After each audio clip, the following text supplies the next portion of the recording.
Bagaimanapun baiknya orang itu, kalau dia seluruh perbuatan dia jadi buruk. Ustadz, saya seorang pemuda yang pernah berjanji kepada seorang akhwat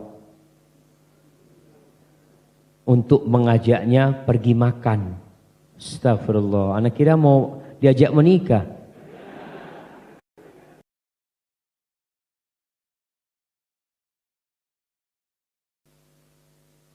Bagaimana cara menasehatin orang tua, ayah yang tidak mau untuk sholat? Wallahi jamaah, sholat ini adalah rukun Islam yang kedua, tiangnya agama. Bagaimanapun baiknya orang itu, kalau dia tidak sholat, maka seluruh perbuatan dia jadi buruk. Dia ustadz nggak sholat ustadz, tapi dia itu ahli sodakoh. Dia suka membantu orang, ya bisa jadi sodakoh dia, membantu dia itu riya. Sama Allah dia nggak mau sholat. Segalanya sama dia. Kakinya bisa bergerak itu Allah yang kasih. Matanya bisa memandang itu karunia Allah, telinganya bisa mendengar itu dikasih Allah juga. Salat yang hanya 5 waktu. Wallahi jamaah, salat ini dibikin ringan. Bagaimana kalau salat itu 50 waktu? Pada waktu awal Nabi SAW menerima kewajiban salat itu 50 waktu. 50 dibagi 2, 25. Berarti antum sholat dalam 1 jam berapa kali sholat? 2 kali, 24 jam. Kalau 50 waktu, antum keluar dari masjid, baru sampai rumah, hayya ala sholat, sholat lagi, kata dia.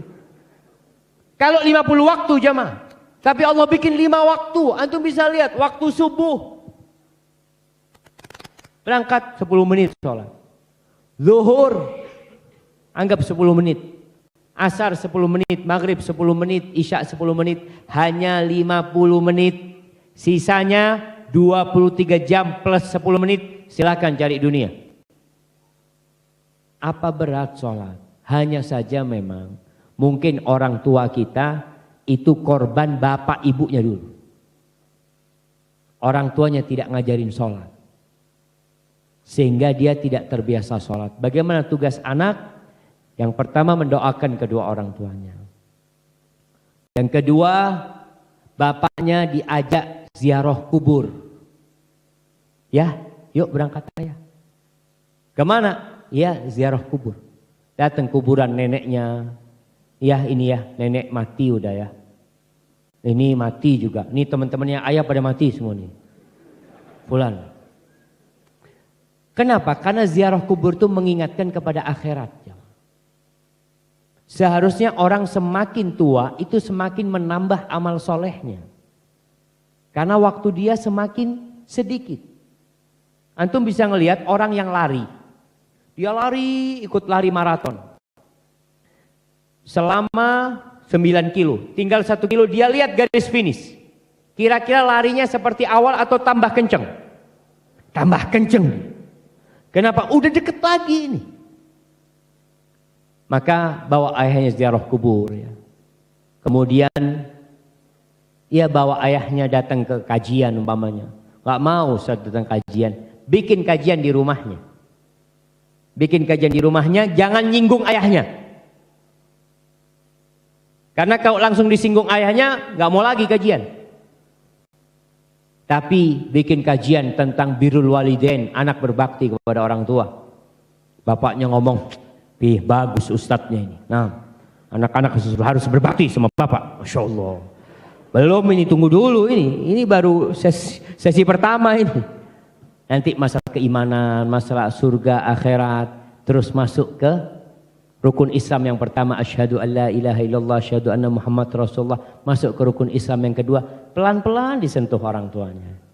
Mudah-mudahan dia dapat hidayah dari Allah. Tapi ada orang tuanya sampai mati kafir, ada. Nabi Ibrahim alaihissalam nggak bisa dia memberikan hidayah kepada bapaknya sendiri. Tugas kita hanya menyampaikan dengan cara yang baik, sisanya serahkan kepada Allah Jalla Jalaluhu.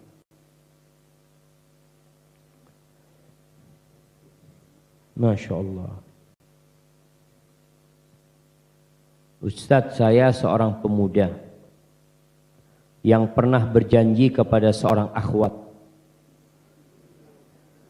untuk mengajaknya pergi makan. Astagfirullah, anak kira mau diajak menikah. Dan sebelum hari hanya saya mengikuti sebuah kajian tentang ikhwan dan akhwat yang belum muhrim. Saya pun mengingkari janji saya kepadanya. Apakah tindakan saya sudah benar? Apakah saya orang munafik yang apabila dia berjanji dia ingkari? Allah.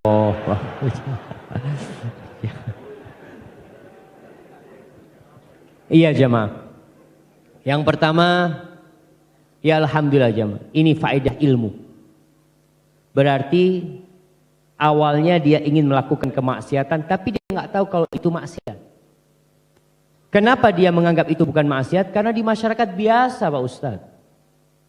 Kita melihat laki-laki perempuan goncengan, makan berdua, padahal mereka belum menikah, anak-anak kuliah, anak-anak SMA.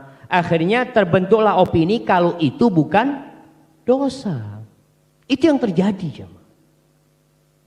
Wajar kalau dia mengatakan dia nggak paham. Setelah dia datang kajian dia baru paham. Baik, tindakan antum sudah benar. Tapi antum perlu sampaikan kepada dia. Kenapa antum ingkar janji? Supaya dia juga paham tentang agama Allah ini. Antum sampaikan kepada dia, afwan, ana bukannya tidak ingin mentraktir anti makan. Tapi ana tahu ternyata ada batasan-batasan antara seorang lelaki dengan wanita. Nggak boleh kita berduaan. Kecuali ada mahramnya. Seperti itu. Maka mohon maaf kepada dia. Dan ketika antum mengingkari janji untuk berbuat maksiat, maka itulah tanda seorang mukmin. Tapi kalau janji berbuat ketaatan, ya antum jangan ingkari. Dan berat sekarang jamaah kalau anda melihat ya, pergaulan bebas, laki perempuan.